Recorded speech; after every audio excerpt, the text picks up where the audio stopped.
Ya, la anterior habíamos quedado en las inmunodeficiencias secundarias, ¿eh?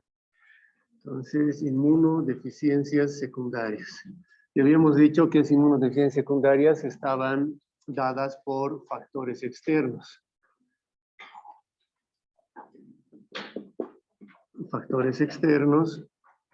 Y esos factores externos, dentro de los primeros que iban a afectar al sistema inmunológico, estaba la desnutrición. Luego estaban las enfermedades crónicas. Estaban los fármacos. Estaban las cirugías y traumas. Estaban las esplenectomías.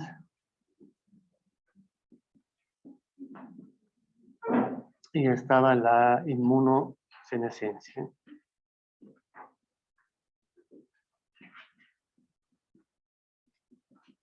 Como factores externos principales que iban a afectar al sistema inmunológico para generar una inmunodeficiencia. Entonces ya habíamos visto lo que es desnutrición, enfermedades crónicas, fármacos y habíamos quedado acá. Entonces, para continuar con lo que sucede inmunológicamente dentro de las cirugías y trauma como factor externo para desencadenar una inmunodeficiencia secundaria, es el hecho de romper la barrera epitelial. Entonces, cuando tú tienes una cirugía o un trauma, lo que sucede es que rompes la barrera epitelial. ¿No? Rompes la barrera epitelial con tu bisturí, electrobisturí, lo que tú quieras. Pero estás rompiendo la barrera epitelial. Al romper la barrera epitelial, va a haber gran destrucción de células. ¿Sí? Entonces, va a haber destrucción celular excesiva. Dependiendo, ¿no? del tamaño también de corte para ese acto quirúrgico. Pero en definitiva hay ruptura de la barrera epitelial, hay destrucción celular excesiva, y si va a haber una destrucción celular excesiva, obviamente que va a haber un aumento del proceso inflamatorio, ¿no? Ya va a haber inflamación, que va a ir dependiente o directamente proporcional a esa destrucción, a ese daño que van a causar, ¿ya? Entonces ya se está generando un proceso inflamatorio, pero ese proceso inflamatorio nos dice va a estar a cargo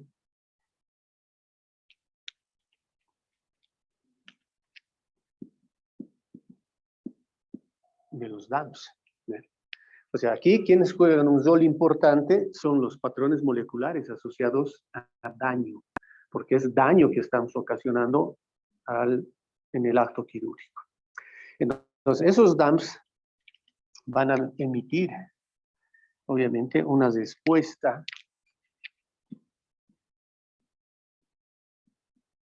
inflamatoria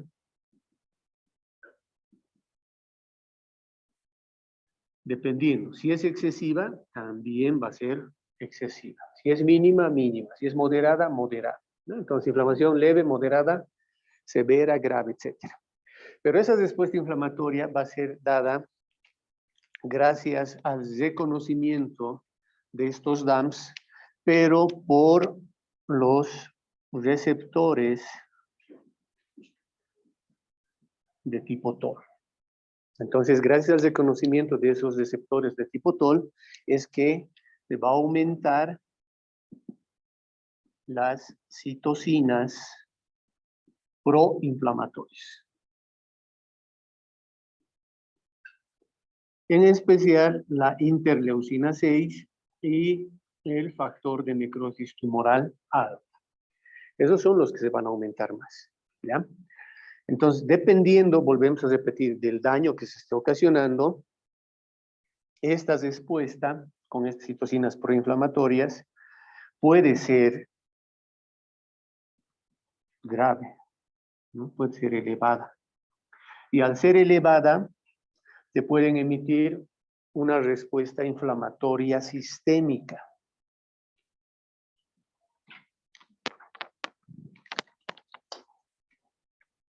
Una respuesta inflamatoria,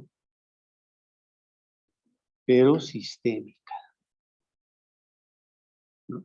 Era local, estaba haciendo localmente para un órgano específico, pero gracias al reconocimiento de esos receptores tipo TOL para esos patrones moleculares asociados a daño, con la consiguiente liberación de esas citocinas proinflamatorias, que hemos dicho en especial interleucina 6 y factor de necrosis tumoral alfa, te pueden dar una respuesta inflamatoria sistémica. Y esta respuesta inflamatoria sistémica te puede llegar a culminar en una falla orgánica múltiple. Y el paciente, chao, ¿no? Después están diciendo otras cosas, que mucha anestesia que también puede ser, ¿no? En personas gorditas, cuando les colocan el anestésico, pues sus adipocitos captan el anestésico. Entonces, como el paciente todavía no está durmiendo en quirófano, entonces, métele más. Y ahí se pasa. Entonces, eso es lo que sucede en cirugías y trauma. Aparte, en cirugías y trauma también hay un estrés. Entonces, hay una respuesta, también aparte de esto, va a haber una respuesta neuroendocrina al estrés. ¿Por qué? Porque tú estás produciendo un estrés también al generar la destrucción de las células y la base epitelial. Entonces, esa respuesta neuroendocrina al estrés dentro de cirugía y trauma te lleva a un aumento de cortisol.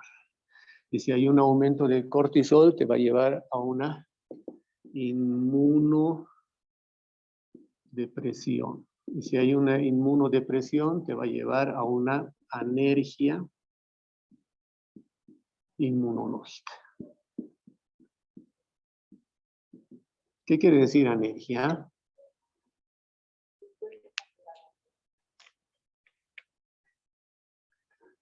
Es una disminución de la función fisiológica. ¿Ya? Si hay una disminución de tu función fisiológica. Otros dicen anergia, está hablando de energía, que significa sin, quiere decir que esa célula o que ese órgano estaría sin energía. ¿Lo ven? Significa sí. Y energía, que viene de energía. Entonces también sería lo otro que está sin energía. Esa célula, ese órgano, ese tejido o ese sistema estaría sin energía. ¿Ya? Pero la mayoría dice disminución de la función fisiológica. Entonces fíjense, al ocasionar todo este proceso inmunológico y emitir una respuesta inflamatoria sistémica, también estás emitiendo una respuesta neuroendocrina al estrés. Aumenta el cortisol, inmunodepresión y anergia inmunológica. Y eso, por ejemplo, nos dice esta anergia inmunológica en macrófagos. Entonces nos dice, cuando hay una cirugía mayor, vamos acá, cirugía mayor, cirugía a corazón abierto, por ejemplo, cuando el paciente ha hecho peritonitis y tienen que abrir de aquí a aquí para sacar todos los órganos, lavar, nuevamente acomodar, etcétera. Esas son cirugías mayores. Entonces, por ejemplo, nos dice, en una cirugía mayor, nuestros macrófagos entran en alergia inmunológica. Entonces, ¿qué va a pasar? Se va a detener en su función. En su función fisiológica. Y después de la cirugía, ¿qué viene? Eso, el postoperatorio, ¿no? Ya están entrando, ¿no ven? Como ayudantes a cirujanos. No están entrando, ¿no? Pues. En emergencias, pucha, les faltan ayudantes. Pues. Yo, doctor. Entonces, se detiene el macrófago porque hay alergia inmunológica. Y en el postoperatorio, después, no estamos diciendo que dure su postoperatorio 5 días, pero después del acto quirúrgico viene, obviamente, el postoperatorio. Y en ese tránsito, después de 5 días, recién recupera su función el macrófago.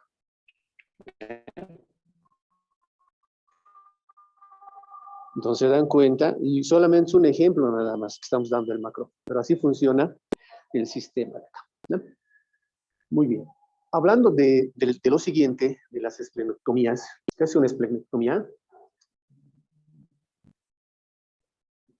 ¿Qué van a sacar? Del vaso. Entonces van a sacar el vaso, ¿no? Seguramente había un tumor, una neoplasia, qué sé yo, pero han decidido sacar el vaso.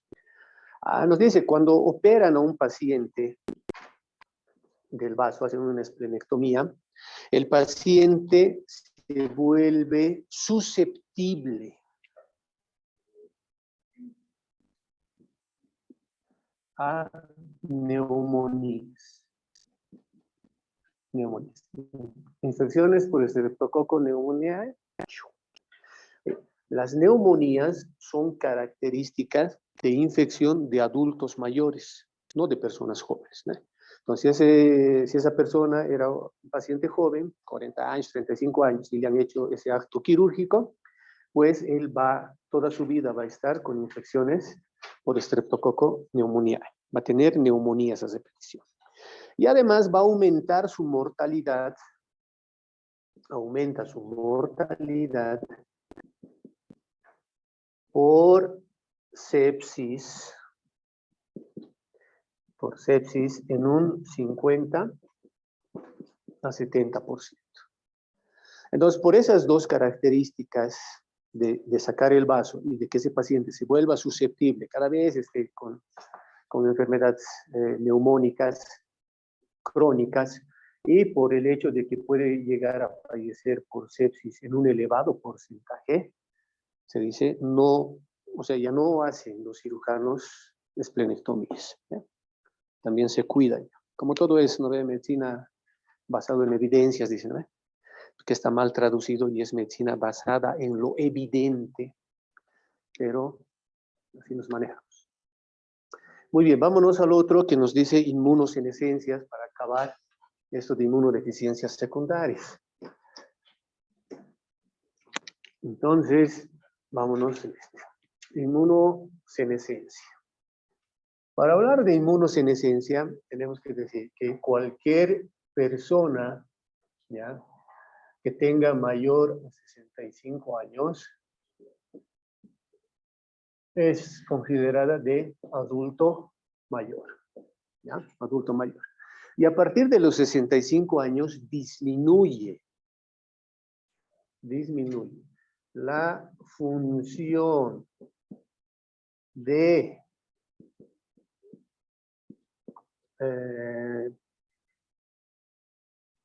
sentidos, órganos, sistemas.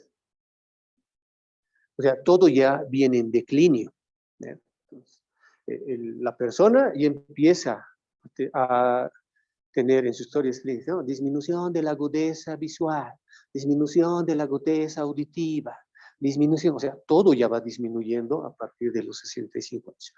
Fisiológicamente, o sea, sin que esté enfermo el paciente, ya va depletando absolutamente todo, ¿no? Entonces, si está depletando tus sentidos, disminución de agudeza visual, auditiva, etcétera, órganos, por ejemplo, el sistema renal, tu riñoncito disminuye en un 50% su funcionalidad. Pues ahí ya, ¿cómo van a calcular, digamos, si ese paciente está haciendo insuficiencia renal o no? Entonces, no es fácil atender a adultos mayores porque es como atender en pediatría. Los fármacos se dan, ¿no ve? Según kilogramo peso. En adultos mayores es igualito. Y en adultos mayores hay que ver toda esta disminución fisiológica que tiene. Entonces, a un pacientito le calculas como un adulto joven, digamos, a sus valores para ver si está haciendo una insuficiencia renal, sus creatininas, etcétera, etcétera. Tienes que considerar que es adulto mayor y que ese riñón está funcionando en su 50%. Nada más. Entonces, tampoco hay que darle medicación como a adulto joven, ¿no? Porque puedes causarle también problemas de insuficiencia renal al paciente. Y obviamente también nos dice, está disminuyendo los sistemas. ¿Y nosotros de qué estamos hablando? De un sistema inmunológico. Entonces, por eso se llama inmunosenescencia, porque senescencia quiere decir envejecimiento fisiológico.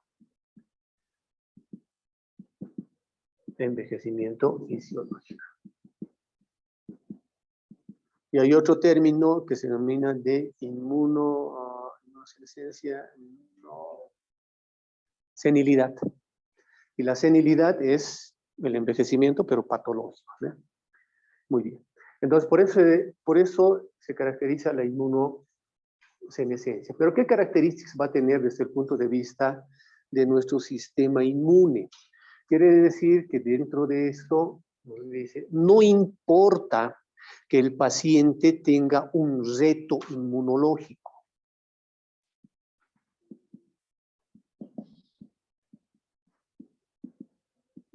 No importa que ese paciente no tenga un reto inmunológico. ¿Qué es un reto inmunológico? Hemos dicho que era una infección, ¿no? Por un virus, una bacteria. No importa. Si yo soy adulto mayor, no importa que yo tenga infecciones. Estoy libre de infecciones, pero el hecho de que ya esté disminuido todo mi sistema inmunológico, ya estoy con un proceso inflamatorio crónico, ¿ya? Entonces, el paciente adulto mayor ya está con un proceso inflamatorio crónico.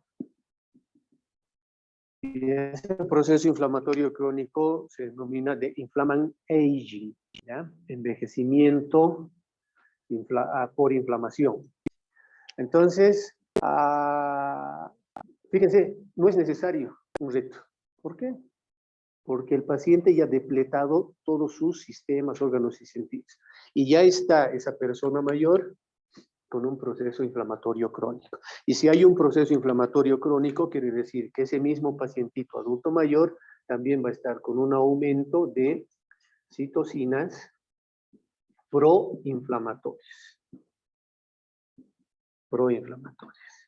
¿Cuáles? La interleucina 1 beta, la interleucina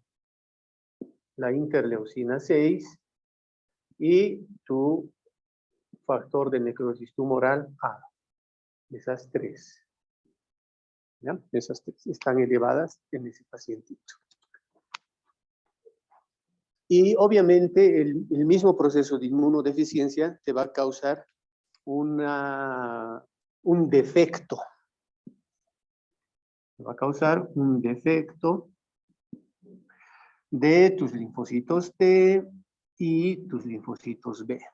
Te va a causar un defecto de todo el linaje de tus células del sistema inmune innato. ¿Qué teníamos ahí? Teníamos neutrófilo, teníamos monocito, teníamos macrófago, teníamos celular natural killer, teníamos eosinófilo, teníamos basófilo, ¿no? Entonces, sí está afectando tu sistema inmunológico innato, hablando de células, y está afectando tu sistema inmunológico adaptativo. Ahora nos dicen, va a haber mayor repercusión en cuanto a neutrófilos y macrófagos. En cuanto que si va a haber defecto, estos van a estar más afectados, porque en el adulto mayor otra característica es que sus niveles plasmáticos de calcio, sus concentraciones de calcio van a estar disminuidas. ¿No? El calcio va a estar disminuido. Y si el calcio está disminuido en esos adultos mayores, ¿qué va a pasar? Va a suceder, hay una vía, no sé si con ustedes hemos hablado o no, pero hay una vía de segundos mensajeros que se denomina calcio, creo que hemos hablado. Fosfatidil inositol. ¿Ya? Entonces hay una vía que es un segundo mensajero. Creo que hemos hablado con ustedes, o no, no me acuerdo, pero en Bioqui sí o sí han visto. ¿No? Entonces hay disminución de calcio y aquí este segundo mensajero que se denomina calcio fosfatidilinositol obviamente necesita calcio. Y si no hay calcio, pues no va a funcionar este segundo mensajero. Y si no funciona este segundo mensajero, no va a activar a la fosfolipasa C, no va a activar a la proteína quinasa A, ¿no? Entonces va a haber deficiencias metabólicas en ese aspecto, ¿ya? Desde un punto de vista inmunológico. Muy bien, entonces con eso creo que hemos acabado con las inmunodeficiencias secundarias, ¿ya? Ahora vamos a empezar con las inmunodeficiencias primarias.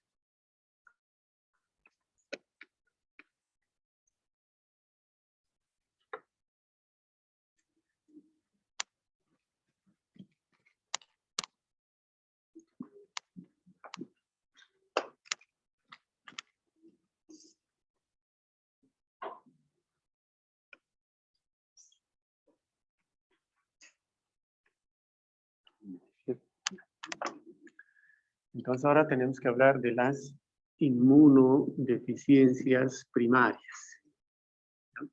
Dentro de las inmunodeficiencias primarias habíamos dicho la primera clase que eran las que tenían menos frecuencia, ¿no? Las menos frecuentes, que se caracterizaban porque son de causa genética. ¿Sí? Son de causa genética.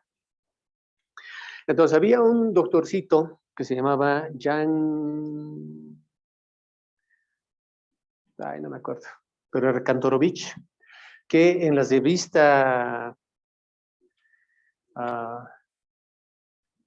Ciencia, el 2007, ¿ya? El 2007 ha sacado un artículo y ha dicho, es todo lo contrario. No es que las inmunodeficiencias primarias sean las menos frecuentes. Más bien, las inmunodeficiencias primarias son las más frecuentes. Y más frecuentes que incluso estas inmunodeficiencias secundarias. Ya he dicho, textuales. Estamos en pañales en cuanto a inmunodeficiencias primarias. Textual en su artículo. ¿Ya? Si buscan ese artículo, está bien. La revista Ciencia, el 2017, el doctor se llama Jan, no me acuerdo, la siguiente clase. ¿No? Pero pueden buscar, ¿no? Revista Ciencia, 2017, inmunodeficiencias primarias, y ahí se va a salir el artículo ese. Entonces ahí, no sé, a quien le llegue, le llegó, así, ¿no? Pero nos dice, estamos en pañales en cuanto a inmunodeficiencias primarias. Ya sabemos poco, o se sabe poco de eso, y tal vez está mal diagnosticado o infradiagnosticado, y solamente nos estamos haciendo con estos factores externos, nada más. Muy bien, esas inmunodeficiencias primarias entonces las vamos a tomar nosotros, como nos dice nuestro amigo, son las más frecuentes, son de causa genética. Y para explicar, y si ustedes ya se han adelantado, ya han revisado cualquier libro de inmunología, las inmunodeficiencias primarias son quichicientos y tienen N clasificaciones, ¿ya? Algunos los clasifican en grupos, algunos solamente por nombres, Algunos lo clasifican en 7, en 10, hasta en 13 subgrupos, etc. Yo siempre me voy a lo más facilito y a lo más frecuente, o sea, a las enfermedades que en tu población se están manifestando, digamos, ¿no? Y para poder explicar las inmunodeficiencias primarias, tenemos que recordar cómo más o menos se están generando nuestros linfocitos B y cómo se están generando nuestros linfocitos T. Es así que vamos a partir de una célula, acá, y esa va a ser mi célula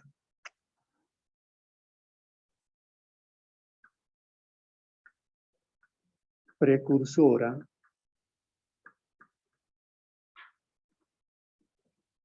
pluripotencial. ¿Ya? Entonces, todo se parte a nivel de la médula ósea.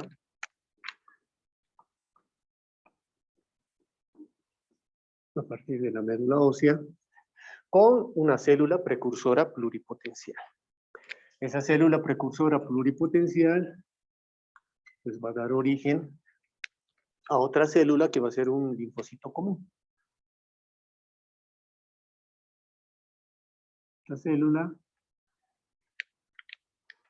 que va a ser una célula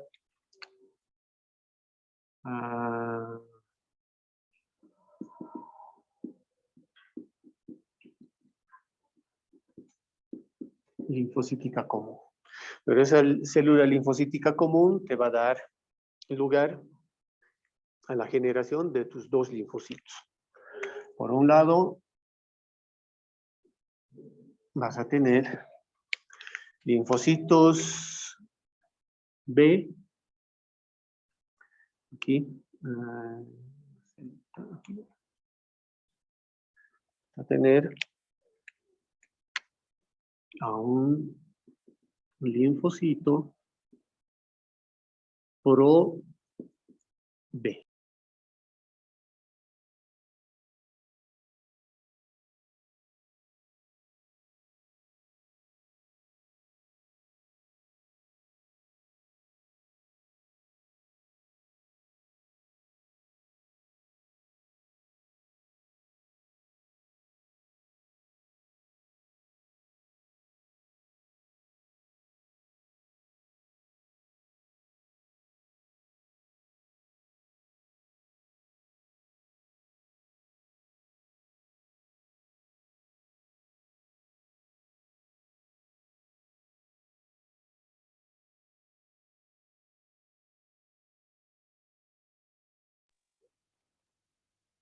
Todo sucede en la médula ósea.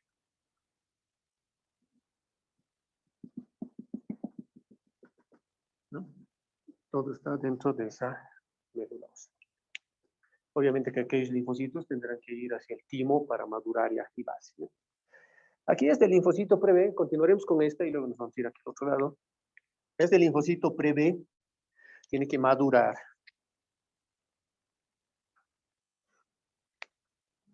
Otro.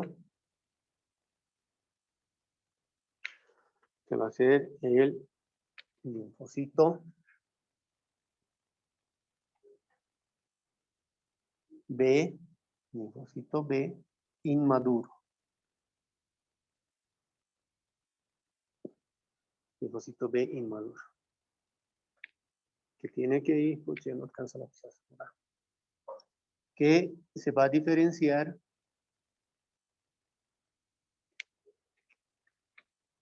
y lo colocaremos aquí. A linfocito B maduro.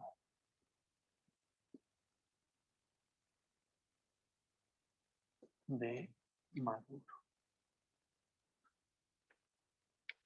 Entonces, acá ya se van a estar generando, obviamente, los primeros esbozos de su receptor. Cadena pesada de su receptor. ¿Ya? Cadena pesada de su receptor. Aquí el linfocito maduro ya va a tener su receptor, que es una IgG de membrana. Y para considerar un linfocito B maduro, también tenemos su receptor. ¿Y qué tipo de inmunoglobulina es ese receptor que va a tener ese linfocito B maduro? Porque tiene dos. El primero será una IgL.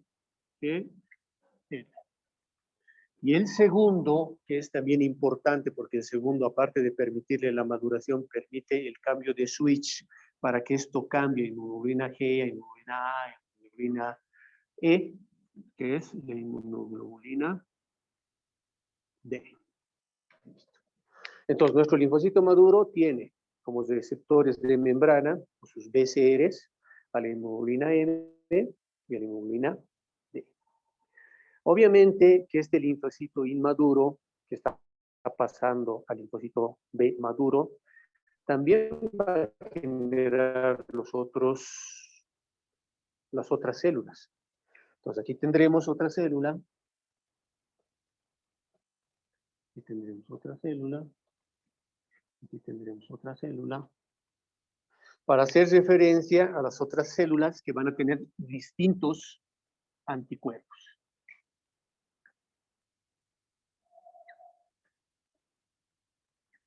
Entonces, después del G que viene cambio de switch y viene inmunoglobulina G. Puede haber un cambio de switch o requerir, digamos, inmunoglobulinas a nivel de las mucosas y esta será inmunoglobulina. Hacer un proceso de alergia, entonces requerirá inmunoglobulinas tipo B. Listo. Entonces, ese linfocito inmaduro pasa a linfocito B, pero también va a pasar a generar tipo E, a inmunoglobulina A y a inmunoglobulina G. Listo. Entonces es así como viene la secuencia. En el otro lado teníamos nuestro linfocito pro-T. Ese linfocito pro-T también se tiene que diferenciar en un linfocito T inmaduro. Entonces ahí tendremos un linfocito T inmaduro. Y ese linfocito T inmaduro tiene que generar otras dos células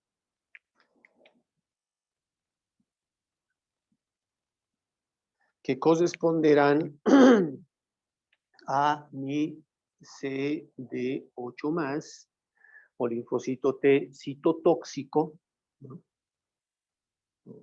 Tóxico. Y el otro será mi CD4 más o linfocito helper o cooperador. Listo. Muy bien. Entonces, en esa relación que estamos esquematizando en la pizarra, vienen las inmunodeficiencias primarias. Estamos hablando de inmunodeficiencias primarias. Entonces, la primera inmunodeficiencia va a ser una que se denomina de inmunogamma-globulinemia. Entonces, acá voy a gamma globulinemia.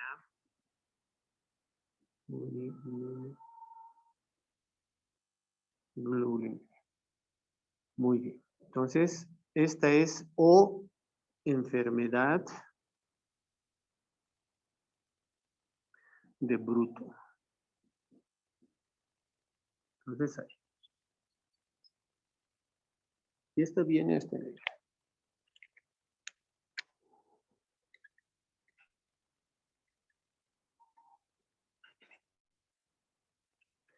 La segunda nos dice va a ser una inmunodeficiencia común.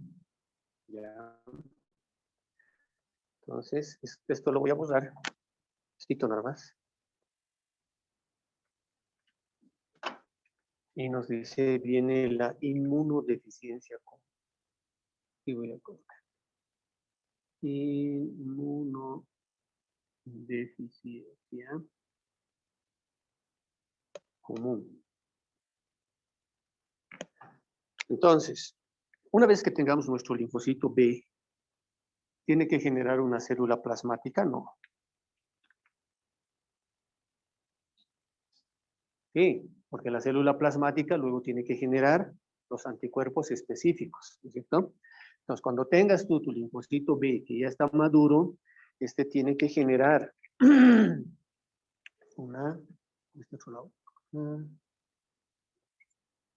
tiene que generar una célula plasmática. Y esa célula plasmática recién es la que te va a generar los anticuerpos. Entonces, esta inmunodeficiencia común viene a ese nivel. A afectar acá. ¿Ya? Luego tenemos una inmunodeficiencia aislada de la IgA. Vamos acá. Aquí se está generando la IgA, ¿no es cierto? A través del linfocito inmaduro. Entonces, ¿dónde va a haber un corte? A este nivel. Ahí va a entrar entonces la inmunodeficiencia. Inmunodeficiencia aislada de IgA.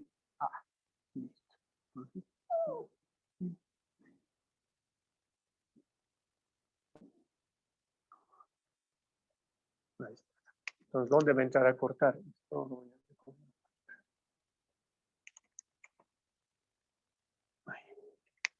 Entonces, esa inmunodeficiencia aislada de la inmunidad viene a este nivel. Luego viene el síndrome de hiperinmunoglobulina M. Entonces voy a colocar acá. Síndrome de hiperinmunoglobulina M. Entonces acá. ¿Dónde va a ir a cortar eso? A este nivel.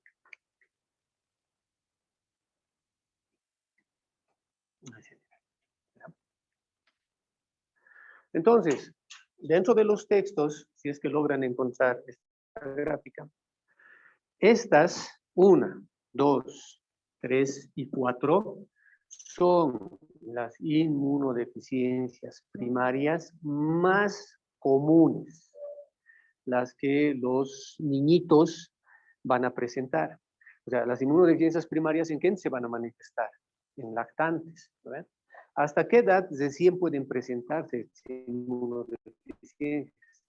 Hasta después de los 6 meses. O sea, nace el chiquito y la mamá le va a estar dando su pecho, ¿cierto? Entonces ahí se va a mantener, por ejemplo, la IgA, que va a ser transportado por la leche al bebé. Pero obviamente cuando estaban en la placenta también ha habido anticuerpos con los cuales, maternos, con los cuales van a nacer el bebé.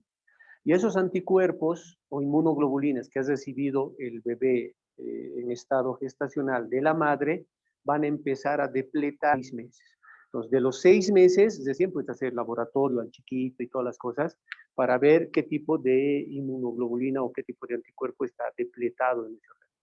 A los 6 meses. ¿Ya? Entonces, estas son las más comunes. Ahora hay otras que son más raras. ¿Ya? Por ejemplo, aquí nos dicen va a haber una deficiencia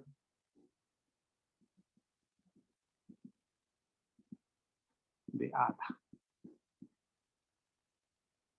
Adenosina desaminasa. Adenosina desaminasa. ¿Ya? Entonces aquí hay una un trastorno, una mutación a ese nivel, donde va a cortar a este nivel y va a cortar a este otro nivel.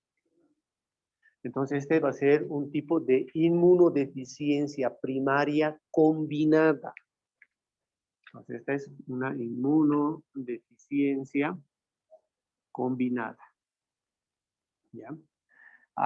Fíjense que está cortando la diferenciación hacia linfocitos B y está cortando la diferenciación hacia linfocitos T, ¿no? Esta deficiencia de adenosina deferente. Aparte, nos dice que va a haber, por ejemplo, otra que va a entrar a este nivel, donde va a haber también una inmunodeficiencia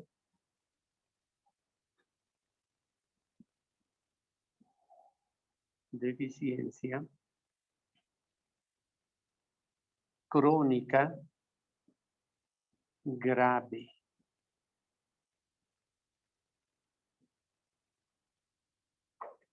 Que va a cortar a este inmunodeficiencia crónica grave. Va a estar también el síndrome de George. Entonces acá, síndrome de George. Que también va a cortar ese mismo nivel.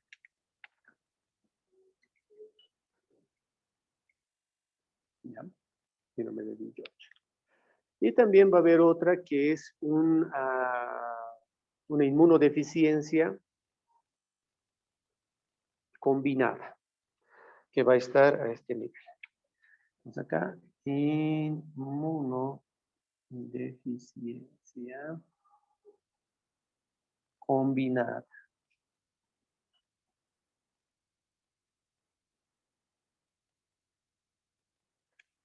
Que va a estar a este nivel.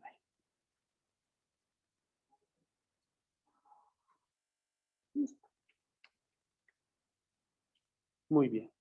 Entonces, estas son las inmunodeficiencias primarias. Las más comunes, las más raras. Aquí lo único que nos faltaría son las inmunodeficiencias del sistema del complemento. ¿Eh? Pero la inmunodeficiencia del sistema de complemento también es muy rara también. ¿Ya? Entonces, las muy raras a veces es no tan importante, digamos, describir, ¿no? Pero vamos a dar las características de cada una de aquellas.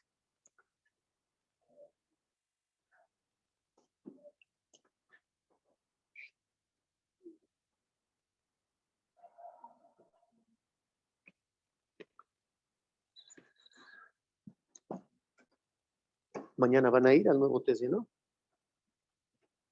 No van a ir. Ay, todos están así, ¿no? Los de van a ir así, a considerar. ¿Así? Pero son previos para la facultad, son previos para ustedes. Por ahí construyen un hospital universitario y después ustedes, no, pero ustedes van a ir como doctores a trabajar ahí. Ah, pero es verdad, ¿no? Si construyen un hospital, ¿quiénes van a ir? Ustedes, que seguramente ya van a ser especialistas y los van a ir a trabajar ahí. Yo ya no, yo en el asilo. Ya. Depende de ustedes si continuamos, nos quedamos ahí, no sé. Porque ahorita ya hemos descrito todo lo que está acá, entonces solamente es describir qué características tiene esto, qué características. ¿Qué? No creo que sea. Es que hay que describir, digamos, esto. Ya va a estar ubicada mutación en el gen tantos. La clínica es tanto, laboratorialmente tanto. El tratamiento es tanto. Miércoles, ¿no? Esto pero se guardan con cariño porque yo ya no voy a volver a hacer esto. A veces que no alcanza la pisada. El miércoles. Vayan pues, vamos a considerar. ¿No quieren ir? Pues, bien, Ya les han avisado, ¿no? Que posiblemente cambiemos de horario, ¿no? Ay.